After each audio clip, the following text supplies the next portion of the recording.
Welcome, young learners. Today we dive into an important concept in optics called the new Cartesian sign convention for spherical mirrors. Imagine a curved mirror standing on a horizontal line called the principal axis, marked as xx prime. The very center of this mirror is the pole, labeled P. Now, when light rays come from an object placed on the left side of the mirror, our standard placement, distances measured to the right, the direction the light travels, are positive. Those to the left are negative. Remember, heights above the principal axis get positive signs, and below it, negative. Look closely at figure 9.9 on your screen. You can see the mirror curved between points M and N, the object AB placed to the left with its top A above the axis, and the image A prime B prime formed on the right but below the axis. This helps us assign the right signs when calculating image positions and sizes. Understanding this convention is like learning the language to talk about mirrors mathematically. Let's pause for 20 seconds and reflect. Why do you think assigning positive and negative distances like this helps us with calculations? Think it through, and soon I'll explain why this system is such a powerful tool in physics. Let's explore the new Cartesian sign convention in more detail. As per this convention, imagine a straight horizontal line, the principal axis passing through the pole of the mirror, which we take as the origin of our coordinate system. All measurements for object and image distances are taken from this pole. Step 1. The object is always to the left of the mirror, meaning light comes from the left side and hits the mirror. Step 2. When measuring distances along the principal axis, distances to the right of the pole, that is in the direction light travels, are positive. Distances to the left are negative. Think of moving along a number line where 0 is at the pole. Step 3. Distances perpendicular to the principal axis are treated similarly. Heights above the axis, like the top of an object, are positive. Heights below it, such as inverted images, are negative. Look again at figure 9.9. Notice how the object AB is above the principal axis, so its height is positive, but the image A prime B prime is below the principal axis, so it has negative height. This consistency helps us solve formulas with confidence. Now, pause for 15 seconds and ask yourself, how would an inverted real image's height sign help you determine its orientation purely mathematically? Now let's connect what we've learned to a powerful mathematical formula called the mirror formula. This formula links three important quantities in mirror optics: the distance of the image from the mirror, which we call V, the distance of the object from the mirror, called U, and the focal length of the mirror, F. The mirror formula is written as 1 over V plus 1 over U equals 1 over F. Notice careful pronunciation. 1 over V plus 1 over U equals 1 over F. Each distance is measured using our new Cartesian sign convention. For example, object distance U is usually negative because the object is on the left, and image distance V can be positive or negative depending on where the image forms. This relation helps us calculate the position of images in cameras, telescopes, or even your eye. Look at equation 9.1 displayed on your screen. Imagine you know the position of an object and the focal length of the mirror. This formula lets you find where the image will appear. Let's pause for 20 seconds. If you keep the object fixed and increase the focal length, predict how the image distance will change. Think carefully. Next, let's understand magnification in spherical mirrors, a concept describing how large or small the image appears compared to the actual object. Magnification, denoted by M, is the ratio of the height of the image h prime to the height of the object h. Simply put, M equals h prime over h. If the magnification is greater than 1, the image is larger than the object. If it's less than 1, the image is smaller. For example, if you look at an image whose height is 10 centimeters and the object is 5 centimeters tall, magnification is 10 divided by 5, which is 2. This means the image is twice as tall. Look at equation 9.2 displayed on your screen, showing this simple yet powerful ratio. Magnification helps photographers, scientists, and designers understand how their lenses or mirrors will change how we see objects. Think about your magnifying glass. It creates a magnification greater than 1. Pause for 15 seconds.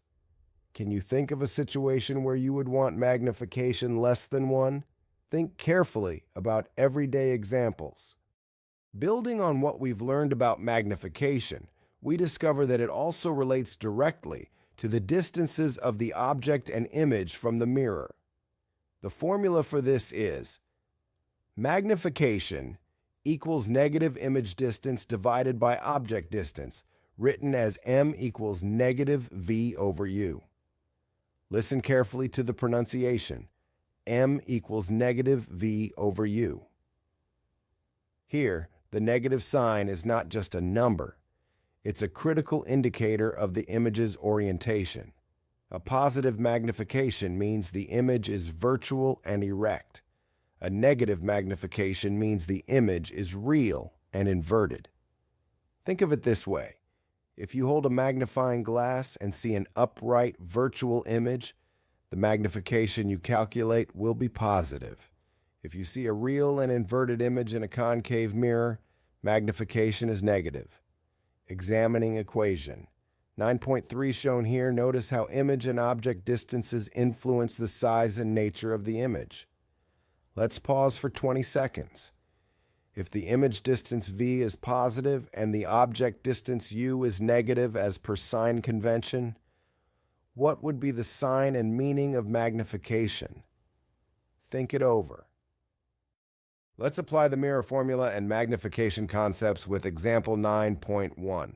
We have a convex mirror with a radius of curvature r equal to positive 3.00 meters. The object is placed 5.00 meters from the mirror, so u is negative 5.00 meters since the object is to the left. First, find the focal length f, which is half of r. F equals 3.00 divided by 2, which is positive 1.50 meters. The positive sign shows that focal length lies behind the mirror, typical for convex mirrors. Using the mirror formula, 1 over v plus 1 over u equals 1 over f, or rearranged, 1 over v equals 1 over f minus 1 over u, 1 over u. Substituting 1 over v equals 1 over 1.50 minus 1 over negative 5.00, which becomes 1 over 1.50 plus 1 over 5.00. Calculating this yields 6.50 over 7.50, so v equals about plus 1.15 meters. This positive v means the image forms behind the mirror, confirming a virtual image. Next, find magnification m equals negative v over u, or negative 1.15 divided by negative 5.00, which is plus 0.23. The positive magnification means the virtual erect image is smaller than the object by a factor of 0.23. Fascinating, isn't it? Pause for 20 seconds. What would happen to the image size if the object were placed closer?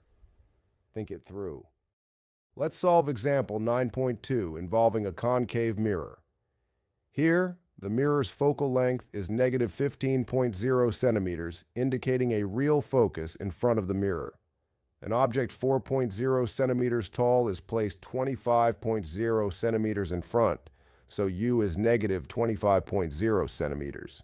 Using the mirror formula, 1 over v plus 1 over u equals 1 over f. Rearranging, 1 over v equals 1 over f minus 1 over u.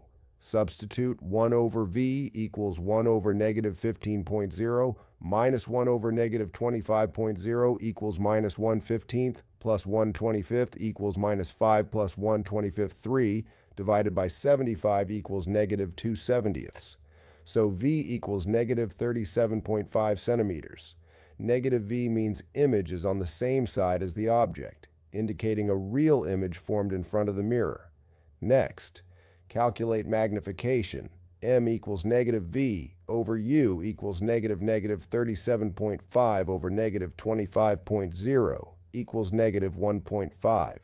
Multiply M by object height H equals 4.0 centimeters times negative 1.5 equals negative 6.0 centimeters minus 6.0 centimeters. Negative height means the image is inverted and larger than the object, so the image is 6 centimeters tall, real, inverted, and enlarged. Pause for 20 seconds. Why does the negative sign in magnification correspond to inverted images? Think about it.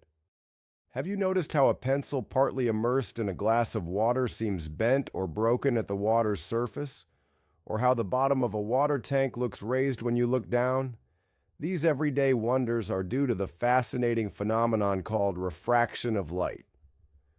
Light usually travels in straight lines through transparent materials like air or water, but when it passes from one transparent medium to another, like air to water, it changes direction. This bending of light rays is called refraction. The amount by which light bends depends on the media involved. For example, the bending when light enters water is different than when it enters glass or kerosene because each medium slows light differently. Think about a game of billiards where you hit a ball on a smooth surface and suddenly it rolls onto a rough carpet. The ball changes direction because the surface changed. Light behaves similarly. Let's pause for 20 seconds. Can you imagine why the lemon looks bigger when seen through a glass of water? Think carefully before we explore this effect further. Let's explore refraction with Activity 9.7. Take a bucket and place a shiny coin at the bottom. Fill the bucket with water and try to pick the coin out by looking from above to one side. Many of you will find it tricky to grab the coin in one go because it doesn't appear where it actually is. That's refraction at work. The light rays bend at the water-air surface, making the coin appear raised. Ask your friends to try the same experiment and compare results.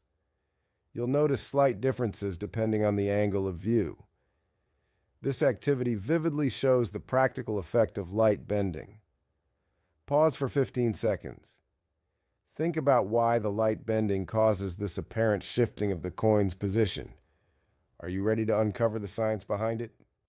Try Activity 9.8 and see refraction's magic. Place a coin in a shallow bowl on a table. Slowly walk backward until the coin just disappears from your line of sight. Now, ask a friend to pour water gently into the bowl without disturbing the coin. Surprisingly, the coin becomes visible again. How? This happens because light bends at the air-water boundary and changes the path of light rays entering your eyes, helping you see what was hidden. This fascinating effect is yet another proof of refraction, changing how we perceive object positions underwater. Pause for 20 seconds to reflect.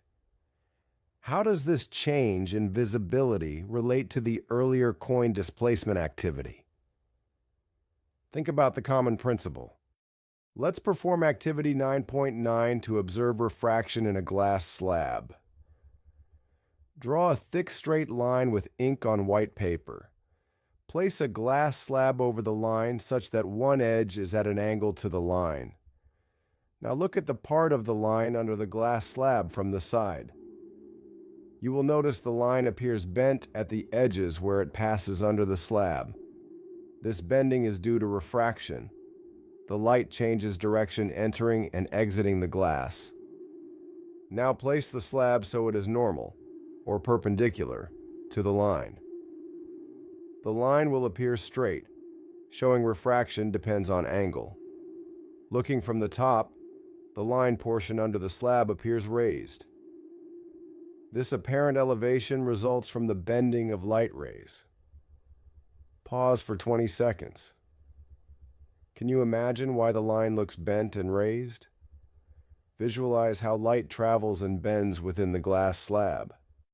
To sum up our discussion on spherical mirrors, remember these key points. We use the new Cartesian sign convention to consistently assign signs to object and image distances and heights, with the pole of the mirror as the origin and principal axis as the x-axis. The mirror formula, 1 over v plus 1 over u equals 1 over f, allows us to calculate unknown distances when the other two quantities are known. Magnification, given by m equals h prime over h, or equivalently m equals negative v over u, informs us about the size and orientation of the image. Look back at figure 9.9 to refresh the sign conventions applied in our earlier examples. Using these tools, we solve for image position and size in convex and concave mirror problems. Let's pause for 20 seconds. Think about why consistent sign conventions are crucial in physics. How would confusion in signs affect calculations and understanding? Our study of mirrors and refraction isn't just theoretical. These concepts power countless technologies around you. Spherical mirrors are the heart of devices like car headlights, which use concave mirrors to focus light into strong beams, and shaving mirrors that give magnified, clear images for grooming.